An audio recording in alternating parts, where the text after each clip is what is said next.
Bem-vindo de volta ao programa. Hoje estamos recebendo Einar Tangen, pesquisador do Instituto TAI e pesquisador sênior do Centro para Inovação em Governança Internacional. Obrigado por voltar ao programa. Bem, é sempre muito legal, Glenn. Iniciei que é do primeiro curso que é interessante. Bem, você está, entre muitas outras coisas, aí na China. Você é um especialista em riscos de cadeia de suprimentos, e isso é um componente bastante importante quando se está no meio de uma guerra econômica. Vimos que os Estados Unidos, nos últimos anos, têm gradualmente intensificado essa guerra econômica, que Trump disse que seria fácil de vencer. Ele provavelmente está repensando isso. Mas, até agora, os principais casos têm sido casos de autossabotagem. Por exemplo, empresas americanas foram proibidas de exportar chips de computador para a China, e depois descobriram que isso, na verdade, prejudicou suas próprias vendas. Isso, por sua vez, impactou suas pesquisas e seu desenvolvimento.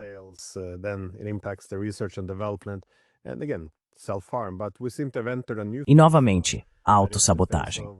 Mas parece que agora entramos em uma nova fase, a fase da retaliação chinesa, em que a China está impondo suas próprias restrições e sanções aos Estados Unidos e aos países ocidentais.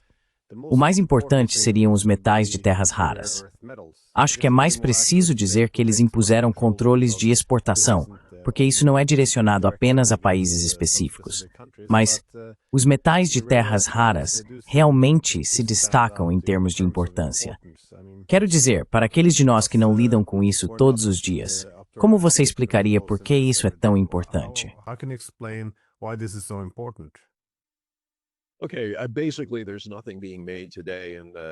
Certo, basicamente hoje não existe nada sendo produzido em termos de tecnologia de ponta que não use terras raras. E se não usam terras raras, utilizam metais muito especializados que também são predominantemente produzidos na China. E depois há, claro, os próprios bens. Quero dizer, o PNUD disse na semana passada que até 2030 espera que a China responda por 45% da manufatura mundial, enquanto os Estados Unidos cairão para 11%. Isso dá uma ideia de que o mundo não vê a proposta de Donald Trump de reindustrializar os Estados Unidos como algo sério. Na verdade, é o oposto.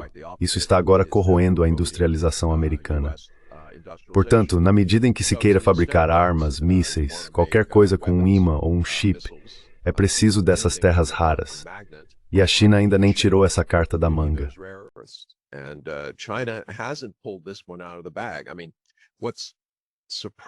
Quer dizer, o que é surpreendente, Glenn, é que isso já é conhecido há anos. E tem havido muita conversa a respeito. Eu venho acompanhando isso nos últimos 8 anos. No começo era meio assim.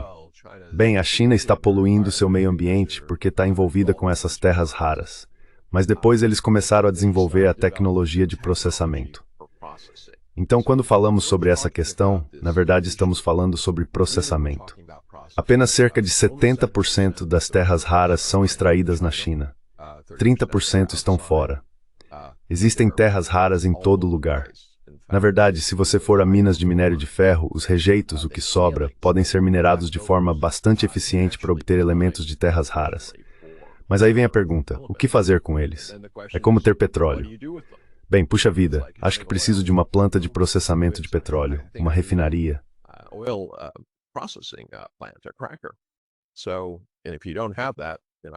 Então, se você não tiver isso, não vai colocar esse óleo no seu carro, nem usá-lo de nenhuma forma moderna. É aqui que a China realmente leva vantagem. Conversei com especialistas da indústria. A China está de 10 a 15 anos à frente de qualquer outro país. E essa é uma área, lembre-se, em que estamos falando de escala nanométrica, chips, ímãs, coisas desse tipo, extremamente pura. Essa tecnologia não é algo que você possa simplesmente pegar da prateleira ou ler em um livro. Ela foi desenvolvida ao longo de muito tempo, e a China tem a vantagem e agora está usando isso. E sabe, a pergunta que muita gente faz é, por que eles não usaram isso antes? Quero dizer, Donald Trump foi extremamente agressivo em seu primeiro mandato e agora está ainda mais agressivo.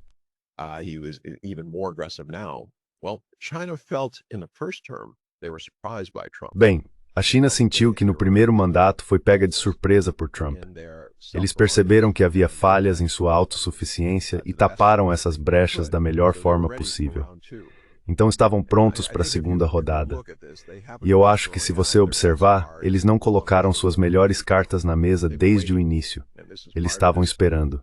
O que eu vejo é um jogo lento contra os Estados Unidos.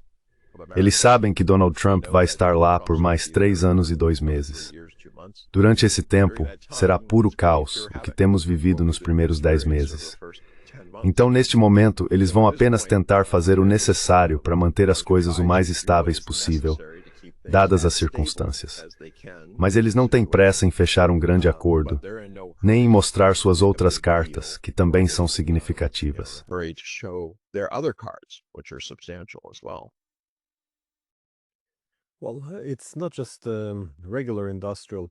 Bem, não se trata apenas de produção industrial comum. Muito desse antimônio, acredito que a OTAN começará a perceber nas próximas semanas e meses, é bastante importante também para a produção militar e industrial. E, novamente, no Ocidente, agora não estamos apenas lutando contra a Rússia. Temos lutado contra os palestinos, temos lutado contra o Irã, e talvez em breve comecemos a lutar, ao menos indiretamente, os Estados Mal, com a Venezuela. Há até planos de talvez no futuro lutar contra a China. Podemos ter que voltar a lutar no Iêmen novamente. A Síria pode exigir mais do nosso envolvimento, e o Líbano também parece estar se deteriorando. Portanto, não faltam guerras para as quais estamos dispostos a continuar buscando soluções militares. Mas se você quer travar guerras, precisa de certas coisas como o antimônio. E parece que ele não está apenas sendo extraído na China, mas mais importante, o processamento também ocorre lá. Até que ponto você acha que a China tem a possibilidade de, talvez não desmilitarizar, mas limitar algumas das ambições de guerra excessivas que vêm de Washington?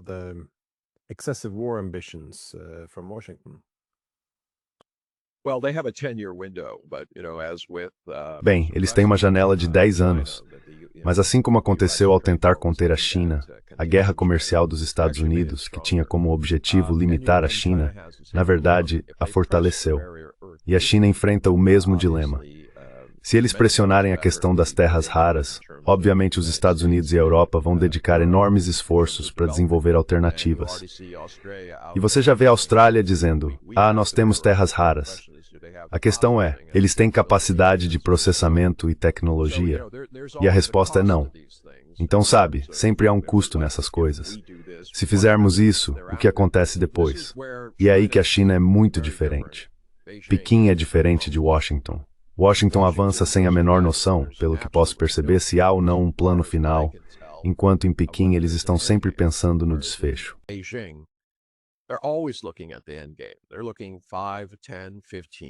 Eles estão pensando 5, 10, 15, 20, 50, até 100 anos à frente. E esse tipo de pensamento os coloca na dianteira. É como jogar xadrez, eles estão pensando 10 jogadas à frente. Donald Trump está jogando meia jogada. Nem está claro se ele sabe qual é a próxima jogada, dadas todas as catástrofes, aqueles muitos momentos taco. Está claro que ele quer o brilho, ele gosta da aparência, gosta da grande declaração, mas não está preparado para dar continuidade, como vimos com a questão da saúde. Por 18 anos, ele disse que estava a 2 semanas de apresentar um novo e melhor programa de saúde do que o de Obama. Mas o que tivemos até agora? Absolutamente nada. Lembro que, pouco antes da eleição no outono passado, ele disse, puxa, eu tenho uma estrutura de conceitos. Isso não soa como algo a 2 semanas de distância. Então, isso é algo que é endêmico em Donald Trump. Não se trata de um plano de longo prazo, é sempre sobre o momento e sobre tentar capturá-lo com alguma grande mensagem.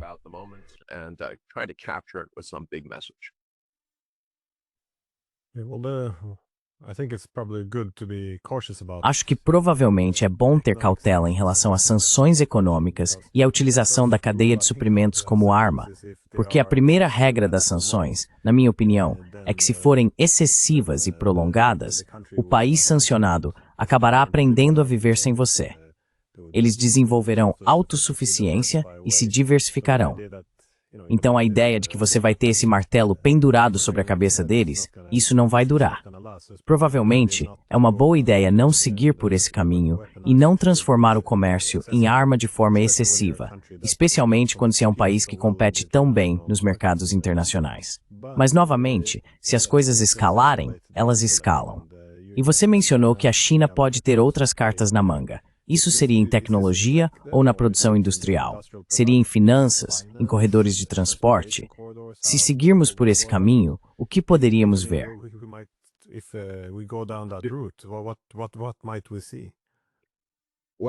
you have a little time? Bem, você tem um tempinho? Tenho. Sabe, a China detém muitos títulos do Tesouro dos Estados Unidos. E eles podem causar um dano significativo simplesmente dizendo: ok, vocês não querem lidar conosco, nós também não queremos lidar com vocês. Então vamos falar de matérias-primas. Você poderia falar sobre sapatos. Bem, dá para ficar um tempo sem sapatos. Mas se estivermos falando de vitaminas ou de todos os precursores de medicamentos, isso é feito na China. Não acho que eles vão usar isso como arma dessa forma, mas há tantos processos industriais em que os produtos químicos são fabricados aqui na China em grande escala. E não apenas pelos chineses, também são produzidos pela BASF. Eles têm 2 fábricas químicas enormes, de vários bilhões de dólares aqui.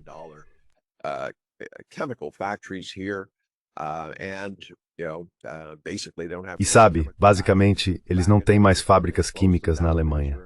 Elas foram fechadas porque não conseguem competir com a China. Questões como o custo da energia e o custo das matérias-primas, já que muito do gás e do petróleo é usado nos produtos. Então eles estavam indo para outros lugares. Se isso for interrompido, começamos a ver problemas realmente sérios no dia a dia. Falta de vitaminas, escassez ou aumento no custo dos alimentos, qualquer tipo de produto farmacêutico, qualquer coisa que envolva comprar produtos de limpeza para casa.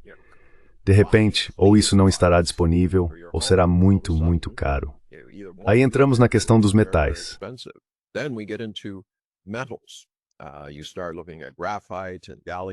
Você começa a olhar para o grafite, o galho e vários outros. Esses já estão sob escrutínio. A China enviou um aviso sutil aos Estados Unidos dizendo: olhem, isso não é tudo o que temos. Aí entramos na questão da logística. Os navios chineses estão por toda parte. Eles são a força dominante no transporte marítimo mundial hoje. Se dissessem, certo, nenhum navio chinês mais indo para portos dos Estados Unidos, isso aumentaria os custos. Ainda haveria mercadorias chegando aos Estados Unidos, mas teriam que passar por intermediários, como o Canadá, o México ou outro lugar. Então a China tem um número enorme de flechas em sua aljava. Washington, ao que parece, não. Washington apparently does not.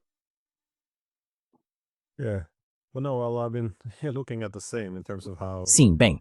Não, eu tenho observado a mesma coisa em relação a como a China tem, como você disse, tapado suas brechas ou reduzido sua vulnerabilidade a sanções ao garantir suas próprias cadeias de suprimentos, mas também adquirindo esse, digamos, poder de impacto, ao ter muitas áreas nas quais outros países, especialmente os Estados Unidos, dependem da China. E é muito difícil diversificar. Mas se você é os Estados Unidos e quer ver os países se desvinculando da China, acho que é isso que você quer. Incentivar o mundo a enxergar os instrumentos econômicos de poder para que então reduzam a confiança nas cadeias de suprimentos lideradas pelos chineses. Então, provavelmente é uma boa ideia não seguir por esse caminho e transformar o comércio em arma, especialmente quando o comércio pode, na verdade, ser usado para resolver diferenças políticas.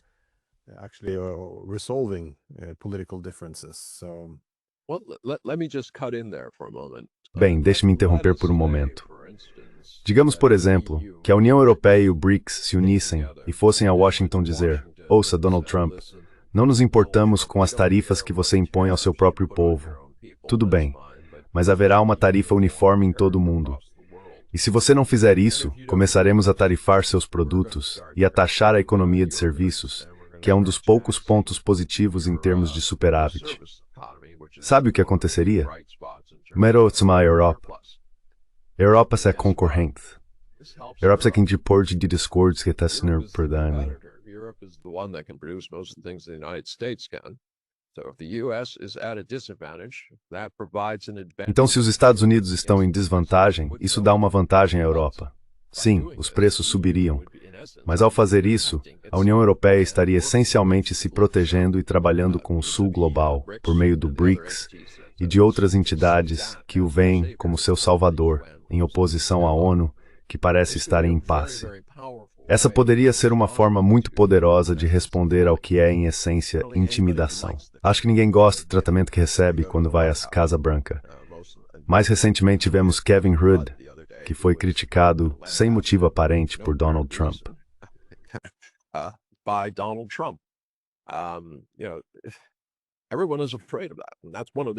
Sabe, todo mundo tem medo disso.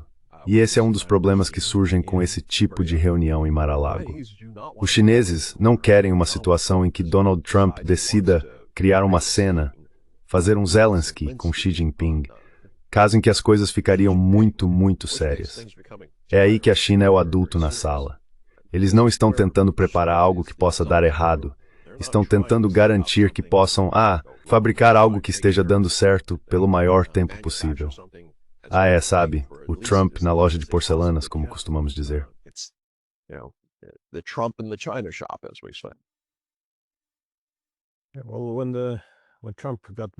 Sim, bem, quando Trump foi reeleito por um segundo mandato, havia um clima na Europa, refletido na mídia, de que dessa vez nós enfrentaríamos os Estados Unidos e que se permanecêssemos unidos, seríamos respeitados. Eu não estava otimista, mas achei que pelo menos era uma atitude positiva, mesmo que fosse meio óbvio que não duraria. Mas a ideia geral é que se você tem vários centros de poder diferentes, se diversifica seus parceiros econômicos, então se torna menos vulnerável por depender apenas de um, que são os Estados Unidos.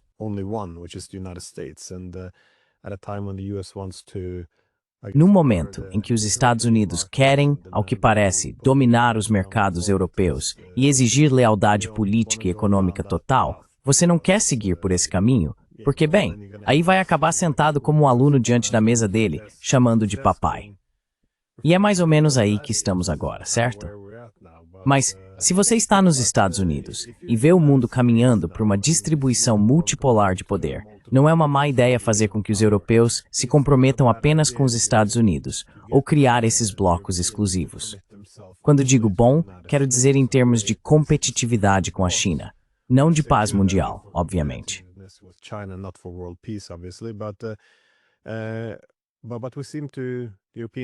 Mas os europeus parecem estar seguindo isso diligentemente. Acho que o melhor estudo de caso recente seria o dos europeus indo atrás da Nexperia, a fabricante chinesa de chips com sede na Holanda. O governo holandês assumiu o controle dessa empresa chinesa e agora vemos a China reagindo novamente. Ela não pode ser intimidada, então revida, também limita as exportações. E então temos líderes da OOE se manifestando, alertando que a China agora está transformando as cadeias de suprimentos em armas. Quero dizer, é exatamente isso que você temia, não é? Independentemente do que realmente aconteceu, isso começou do nada, por iniciativa do governo holandês. Como você avalia essa situação?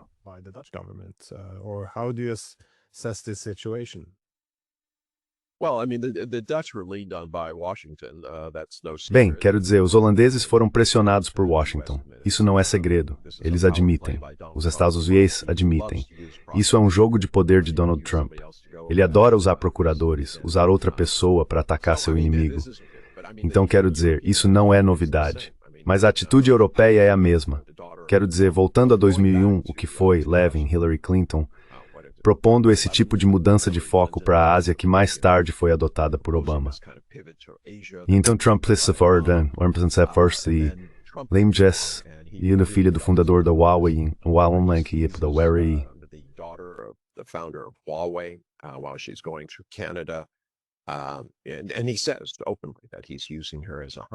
E ele diz abertamente que está usando ela como refém no que espera ser, sabe, algum tipo de negociação com a China. Não dá certo. Ela é libertada no fim, depois de ficar lá por 2 anos e meio. O que a Huawei disse sobre isso?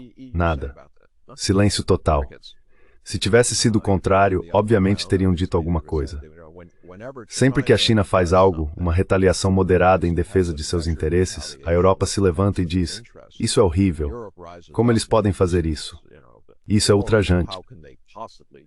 Quando os Estados fazem ainda mais, lembre-se, essa é uma guerra comercial que não foi iniciada apenas por Donald Trump. 180 câmaras acceptadas era varda para vários, inclusive muito confusos, pinguins. 180 letters go out to including very confused penguins.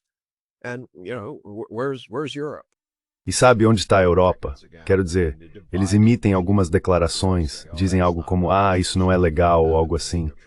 Fazem alguns gestos nesse sentido, mas depois vão e se sentam diante do papai, como você apontou, como crianças na escola, sendo instruídas sobre o que fazer. Então, a hipocrisia está aí. Mas a verdadeira questão aqui é, quando a liderança na Europa vai mudar e começar a dizer, olha, precisamos cuidar dos nossos próprios interesses. Não podemos ser dependentes dos Estados Unidos porque eles não são mais um aliado confiável.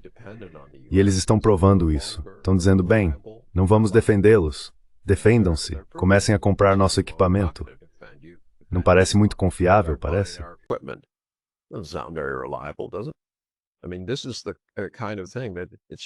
Quer dizer, esse tipo de coisa é realmente muito difícil. Quando a ASML parou de enviar as máquinas de litografia ultravioleta extrema necessárias para criar chips de ponta, não se ouviu um pio da Europa. Na verdade, disseram, provavelmente justificado por motivos de segurança, certo?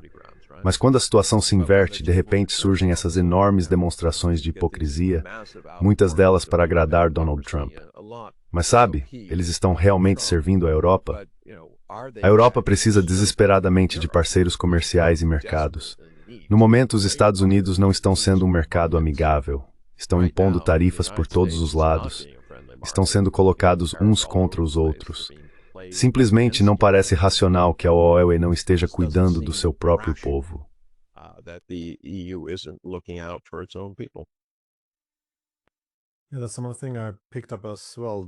Sim, isso é outra coisa que eu também percebi. A indignação, não apenas quando a China impôs algumas sanções, mas também quando houve até contra-sanções. Quero dizer, por um lado, parece algo ultrajante. Mas, por outro, não deveria ser uma grande surpresa, porque nas últimas décadas, os Estados Unidos e o Ocidente político, principalmente os Estados Unidos, dominaram a tecnologia e as finanças. O poder econômico estava concentrado no Ocidente. Por essa razão, o princípio das sanções econômicas tornou-se quase uma prerrogativa exclusiva do Ocidente. E considerando que todas as sanções econômicas, mesmo sendo de natureza estratégica, seriam legitimadas por uma suposta violação dos valores da democracia liberal.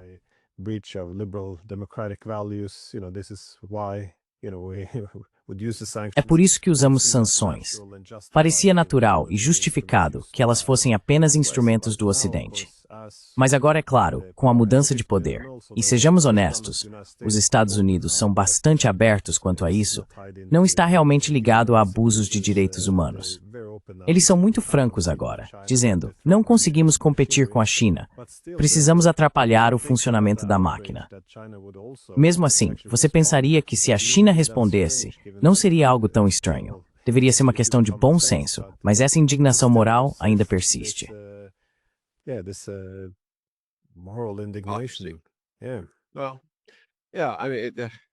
Bem, sim. Veja, quero dizer, ainda existe um vestígio de colonialismo, atitudes coloniais, na Europa. Vemos isso o tempo todo. Quero dizer, olhe para a reação da França ao Sahel. Esses países dizendo, chega, vocês já nos exploraram por tempo demais, tem que sair. Qual foi a ideia? Bem, talvez possamos entrar lá militarmente e dominá-los novamente, certo? Então o colonialismo não está morto, ele definitivamente ainda existe. As potências coloniais tendem a se manter unidas e aconteça o que acontecer. Podemos ter guerras entre nós, mas não podemos permitir que os povos amarelos, pardos e negros se lancem contra nós, porque nós somos os senhores.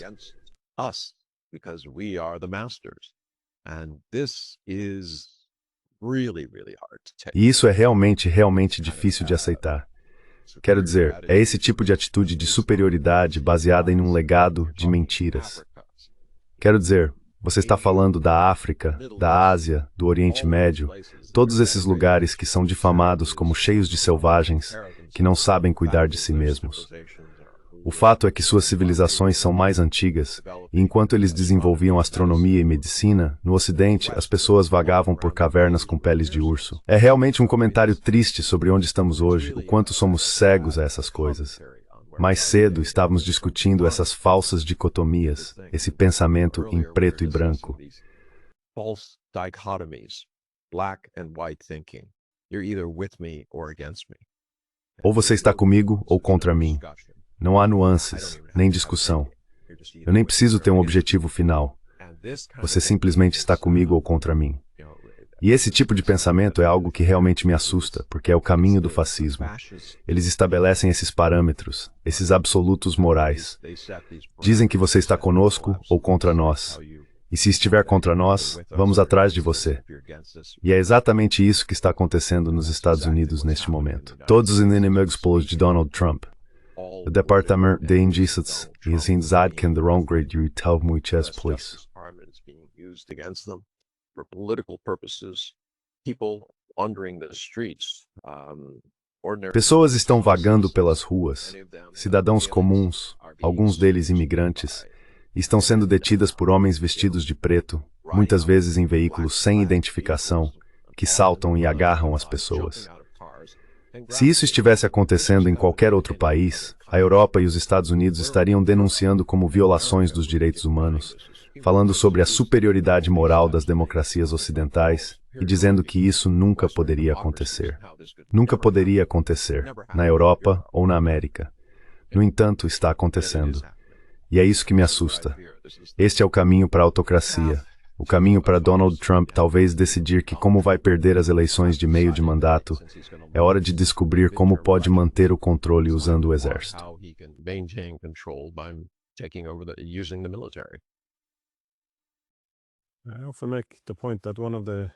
Costumo destacar que um dos grandes desafios do nosso tempo é a transição de uma ordem unipolar para uma multipolar. Um dos aspectos disso é justamente o que você mencionou, as regras. Quando se tem uma ordem mundial unipolar, com todo o poder concentrado de um lado, é irrealista esperar que as regras sejam as mesmas. Então se cria o que chamamos de sistema internacional baseado em regras, no qual podemos interferir um pouco, usar força militar, dividir países. Podemos fazer muitas coisas, mas o outro lado não pode. Isso faz certo sentido nesse contexto. Mas também deveria ser lógico que, à medida que o mundo avança para um sistema multipolar, nosso grande desafio seja estabelecer regras semelhantes para todos, porque não há mais motivo para que um país como a China aceite um conjunto de regras diferente daquele aplicado aos Estados Unidos.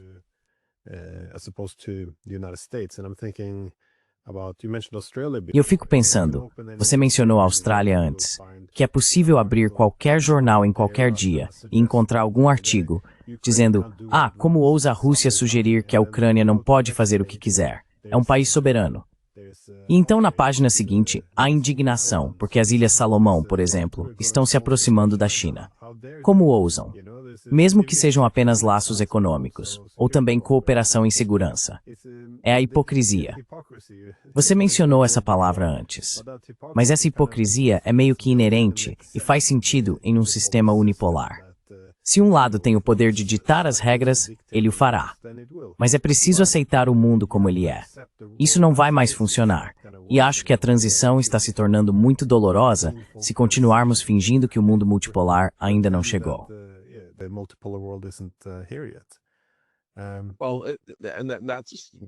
Bem, esse é um dos dilemas que a China tem enfrentado. Como fazer a transição para um mundo multipolar? Quero dizer, você já ouviu falar dessas 4 iniciativas. A iniciativa de segurança, segundo a qual a segurança de um país não deve vir às custas da de outro.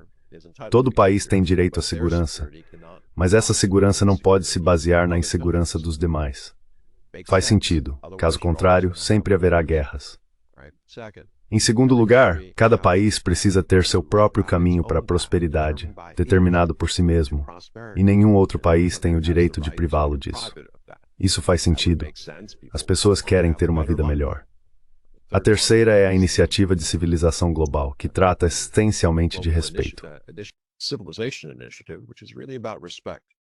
not only respecting the autonomy of the countries, but Não apenas respeitar a autonomia dos países, mas veja, no mundo de hoje os países são, na maioria dos casos, acidentes de famílias reais ou de divisões feitas por potências coloniais. Eles não foram desenhados de forma racional. Ninguém disse, todo mundo desse grupo fica aqui e aquele grupo fica ali. Na verdade, de forma cínica, muitos países da África e da Ásia foram traçados de modo que uma minoria ficasse no poder sobre a maioria. Por quê? Eles dependiam de seus antigos mestres coloniais para se manter.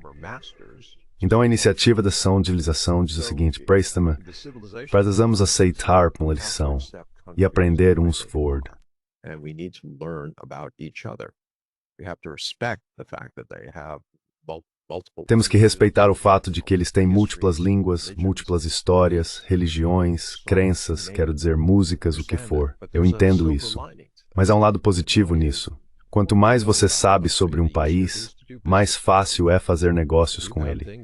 Se você tem coisas que eles querem ou vice-versa, de repente você tem comércio. E o comércio tem sido uma forma muito valiosa para os países se reerguerem, como a China fez, saindo da estagnação de não ter nada e tentando construir uma vida para seu povo. E o último ponto é a iniciativa de governança global. Essa é a ideia de que realmente precisamos nos unir em uma base multipolar e dizer, veja, temos que nos tratar de forma igualitária. And to say, look, we have to treat each other equally. There has to be some. Tem que haver algumas formas básicas de lidar com conflitos, além do confronto armado. E sabe, acho que essas são ideias maravilhosas e inspiradoras. Espero que possam ser adotadas pelo mundo, porque não são ideológicas. Ninguém está dizendo o que você deve fazer, apenas afirmando que todos nós temos aspirações. Puxa vida, acho que todo mundo pode aceitar isso.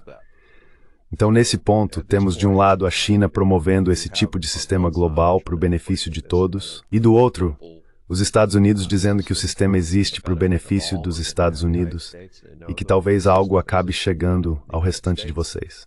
And then perhaps something will trickle down to the rest of you. I don't really believe that anyone. Eu realmente não acredito que alguém, fora dos Estados Unidos ou mesmo dentro, ache que isso seja real. Acho que é apenas uma fantasia que as elites em Washington herdaram dos britânicos, que herdaram dos franceses, que herdaram dos espanhóis, que herdaram dos romanos. Dá para traçar essa linha toda. Sempre existiram esses sonhos de um império eterno, de como ele vai continuar, de como todos vão prestar fidelidade a uma ideia, uma ideologia ou um rei. Esses tempos já se foram. Se quisermos um mundo moderno, precisamos começar a nos adaptar a formas mais modernas. E muito disso tem a ver com aceitar uns aos outros, algo que, infelizmente, parece estar em falta hoje em dia.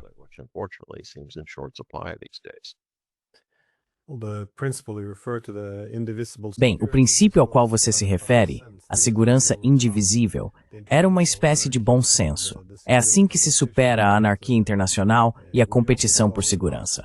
Mas também vimos nos últimos 30 anos que isso se tornou incompatível com um sistema unipolar. Ou seja, se você quer uma paz hegemônica, isso é exatamente o oposto da segurança indivisível. Uma paz mantida apenas porque um lado domina tanto que não importa se os outros se sentem inseguros. É disso que eu estava falando.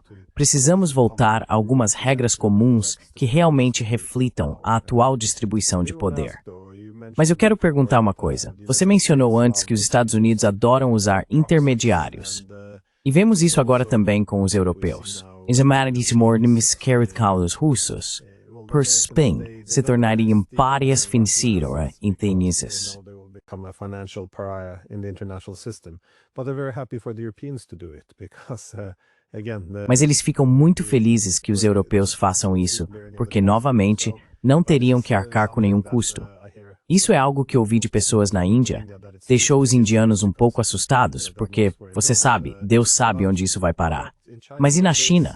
Como eles veem esse precedente? Essa crença excessiva na própria moral faz com que não assumam que o mundo fora do bloco da OTAN também verá legitimidade e virtude nessa ideia de taxar um agressor para dar à vítima. Sabe isso? Não pode ser aplicado em nenhum outro lugar. Cada caso é único, como o do Kosovo. Mas como a China avalia isso? A legalização do confisco dos ativos russos. theft of, or legalizing the theft of Russian assets. Well, it's hypocrisy if Bem, you want to isso é follow the hipocrisia. logical consequences. Se você seguir essa lógica, então a Europa deveria devolver todo o que roubou de suas antigas colônias. Não vejo eles com pressa para fazer isso. Rushing to do that. But it's Mas a China está tomando alguma medida para proteger suas finanças. Yes. Oh, absolutely. But Ah, a lot com of what certeza. China sees is Mas da perspectiva da China, não importa muito o que a Europa faça, eles estão minando a economia global. Isso vai destruir a ideia de que alguém ainda pode comercializar livremente. Então eles vão dizer, certo, eu preciso me defender. Se você acha que a Índia está nervosa, olhe para o Oriente Médio. Ouvi diretamente de nossos representantes lá que eles não estão dizendo que é uma possibilidade. Estão dizendo que é uma probabilidade. Eles estão fazendo tudo o que é necessário para diversificar seus ativos. Isso não significa que estejam se desfazendo de tudo que tem nos Estados Unidos e na Europa. É grande demais. Mas estão definitivamente diversificando e equilibrando seus portfólios para não perderem tudo se, por algum motivo, a Europa ou os Estados Unidos decidirem que eles estão do lado errado da linha e for hora de tomar o que eles têm.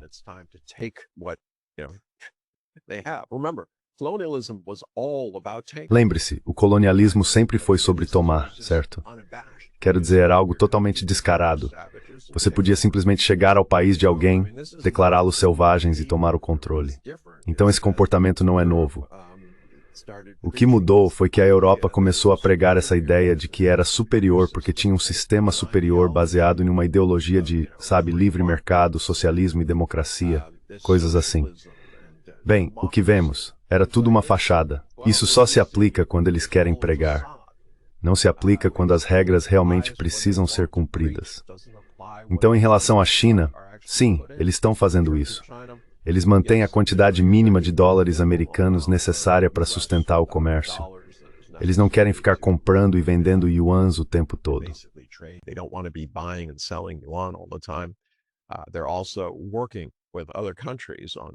Eles também estão trabalhando com outros países em alternativas para liquidação. Grande parte do comércio deles agora envolve promover essa ideia de usar moedas locais para evitar o dólar americano. O que, francamente, como eu disse, a China vê como os Estados Unidos se enfraquecendo por conta própria. A ideia de que é possível manter o dólar comercial forte no topo enquanto desvaloriza em 20% ou 30% parece absolutamente insana. E então, acrescentando todo tipo de endividamento por cima disso, além dos 37 trilhões de dólares que já existem, eles simplesmente dizem, veja, isso não é sustentável. Essa nova ideia da stablecoin, certo? É apenas uma forma de criar uma demanda artificial por títulos do tesouro, porque a stablecoin não é uma moeda.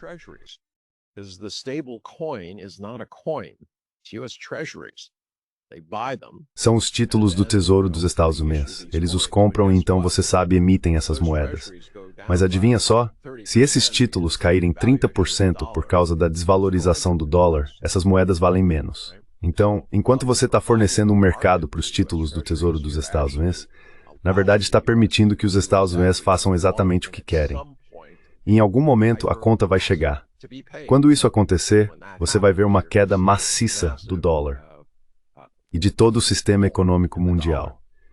E é exatamente isso que não só a China, mas todos os países com quem conversei no Sudeste Asiático, na África, na América do Sul, no Oriente Médio e nos Stans estão dizendo. Todos dizem a mesma coisa. Precisamos estar preparados para o dia em que o dólar despencar.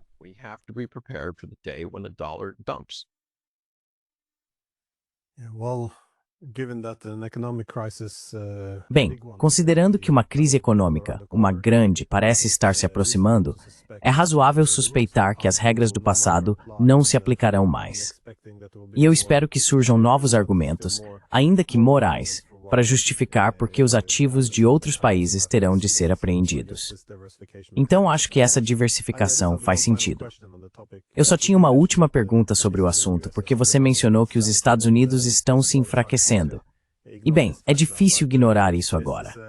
Mas há um comentário que ouvi em muitos lugares, de que, sabe, o Trump quase poderia ser chamado de camarada Trump, já que está unificando a China como nunca antes. Como eles veem isso na China? O modo como Trump está agindo? Está desfazendo antigas ilusões? The way that Trump is behaving? Is it dispelling former illusions or? Sorry, you might hear a little noise in the background there. Desculpe, talvez você ouça um pouco de barulho ao fundo. Aparentemente, alguém está fazendo uma reforma na minha casa. Espero que não seja muito incômodo. Enfim, sim, Trump, o candidato manchuriano. Muitas pessoas na China, na verdade, que não gostam dos Estados Unidos, estão dizendo que querem mais 4 anos de Trump. Depois deste mandato, eles o veem como a crise que vai trazer os Estados Unidos de volta à realidade. E eu não posso discordar deles quanto a isso. Já disse muitas vezes neste programa, os Estados Unidos só mudam quando são forçados a isso. Isso significa que é preciso chegar a uma crise tão grave que a única maneira de sair dela é subindo.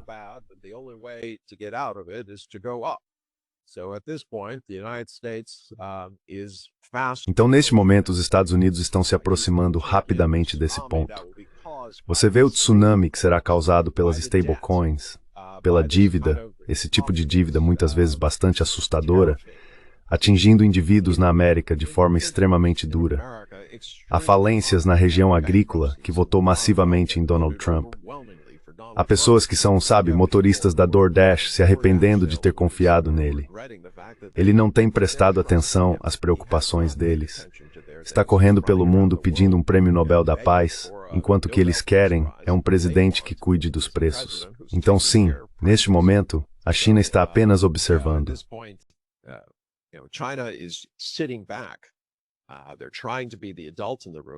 Eles estão tentando ser os adultos na sala. Estão tentando se preparar para a queda inevitável. Mas não é algo que desejem.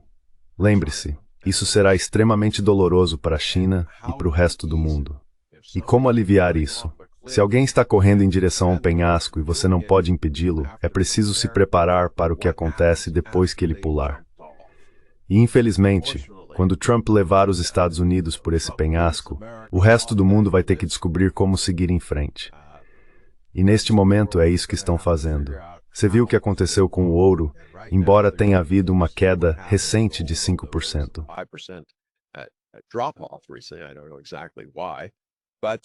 Eu não sei exatamente porquê, mas neste momento as pessoas estão se precavendo. Elas estão de olho nisso. É uma das razões pelas quais a China enfatiza a segurança alimentar. Por quê? Porque se houver um caos total no mundo exterior, as pessoas vão precisar comer. Elas estão dispostas a sacrificar muitas coisas. Não precisam ir a jogos de futebol ou ao cinema, mas precisam comer, ter água, esgoto, basicamente os elementos essenciais da vida comunitária organizada. Então é nisso que a China está se concentrando, enquanto espera que os Estados Unidos não pulem do penhasco, mas se prepara para o pior caso isso aconteça.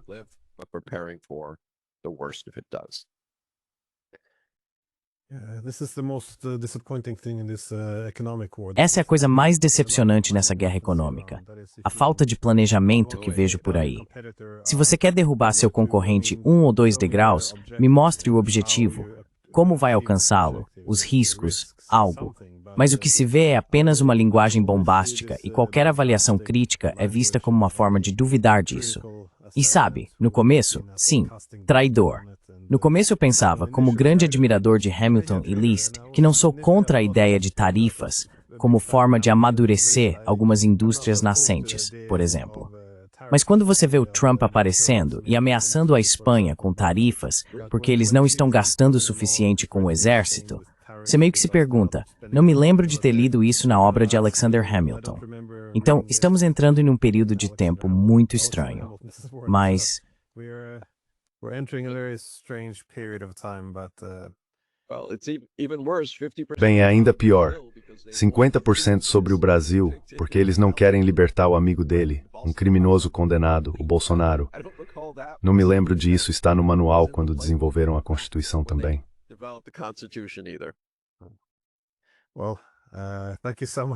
Bem, muito obrigado por dedicar seu tempo.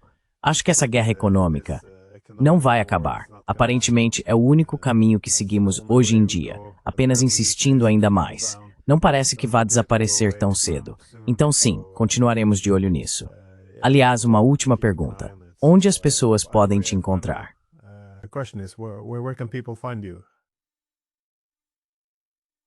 Find me? Okay, he runs Asia Me encontrar? Substack. Certo. Estamos no Asia Narrative Substack. Eu lidero um grupo chamado Kin 5, que está ligado ao 15º Plano Quinquenal que está em andamento, e muitas pessoas querem saber sobre isso. Temos uma equipe que faz estratégias de avaliação de risco em nível muito alto para esse plano. Também faço parte do Center for International Governance Innovation, que fica no Canadá. Eles fizeram um trabalho pioneiro sobre o G7 e o G20.